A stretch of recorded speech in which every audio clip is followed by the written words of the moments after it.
بھئی یہ مورگیج کا مسئلہ بہت لوگ پوچھتے ہیں یورپ میں, امریکہ میں.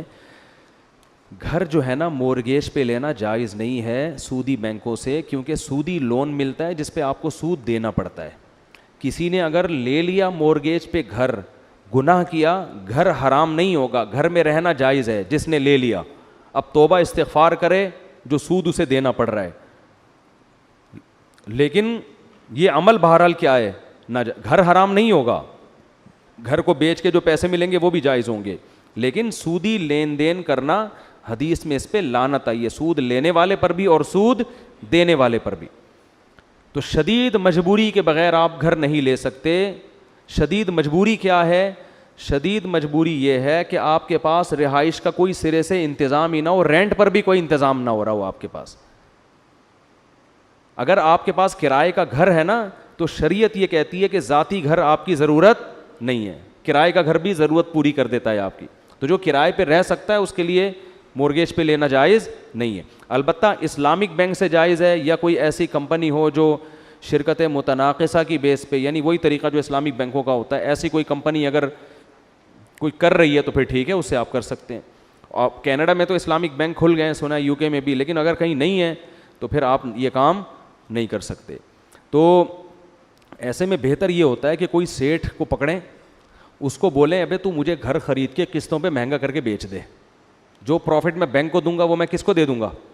آپ کو. میں نے گاڑی ایسے ہی خریدی تھی ونس اپون اے ٹائم, میرے پاس گاڑی کے پیسے نہیں تھے, تو میں نے کسی کو بولا یار تم گاڑی خریدو اتنے کی اور مجھے قسطوں پہ مہنگی کر کے بیچ دو, تو میں ہر مہینے تمہیں قسط دیتا رہوں گا. اسے مجھ پہ اعتماد تھا کہ مفتی صاحب قسط لے کے بھاگیں گے نہیں, اور وہ تو بھاگ جاتا تو بہت اچھا تھا, کیونکہ وہ تو بھاگے, اچھا ہم تو چاہ رہے ہیں کہ وہ کیا ہو, بھاگ ہی نہیں تھا کم بخت. یہ طریقہ ہوتا ہے کہ بھائی کوئی کسی سیٹ سے رابطہ کرو, یار تم ایسا کرو گھر خریدو کیش پہ اور اپنے قبضے میں لے کے, اپنی ملکیت میں لے کے پھر کیا کر دو, مجھے بیچ دو. تو سیکیورٹی کے لیے جو بھی طریقہ ہوگا اس کے کاغذات رکھ لو اپنے پاس, یا چیک پہلے سے آپ اس کو 20 سال کے چیک کاٹ کے دے دیں, کچھ بھی کریں, تو اس طرح سے بھی کیا جا سکتا ہے. اس قسطوں پہ اس کو آپ پروفٹ دیں, لیکن جب ایک پروفٹ طے ہو جائے گا پھر اس میں کمی بیشی نہیں ہوگی. پھر یہ نہیں ہو سکتا کہ پہلے پیسے دے دیے تو پروفٹ میں کمی ہو, یا لیٹ پیسے دے رہے ہیں تو وہ پروفٹ بڑھ جائے. وہ نہیں, قسطوں پہ چیز مہنگی کر کے بیچنا جائز ہے,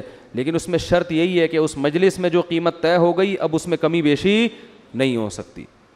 تو اس طرح سے کر سکتے ہیں. اسلامی بینک بھی تو یہی کر رہا ہوتا ہے نا, تو آپ بھی اسی طرح سے کر سکتے ہیں. یا وہ بندہ آپ کو گھر بیچنے کے لیے ایگری نہیں ہے, تو اس میں یہ بھی ہو سکتا ہے کہ کوئی بندہ گھر خریدے اور اس کے یونٹ کر کے آپ کو بیچ دے. سمجھ میں آ رہی؟ دیکھو میں ایک خاندانی طریقہ بتاتا ہوں آپ کو. گھر خریدا ایک آدمی نے, سیٹھ صاحب نے, مثال فرض کر لیتے ہیں 1 کروڑ میں, 1 کروڑ میں ملتا نہیں ہے لیکن ایک فرض کر لو 1 کروڑ میں گھر خریدا اس نے. اب وہ کیا کرے گا, جیسے زید نے گھر خریدا 1 کروڑ میں, اب وہ 1 کروڑ کے گھر کے یونٹ بنا دے, 100 یونٹ بنا دے, 50 یونٹ کر دے, 20 کر دے, جو بھی ہو, جو بھی دماغ لڑا کے طے کر لیں. فرض کریں 100 یونٹ کر دیا اس نے, کہ اس گھر کو ہم 100 شیئر بنا دیے اس نے, اس کے 100 حصص میں ڈیوائڈ کر دیا.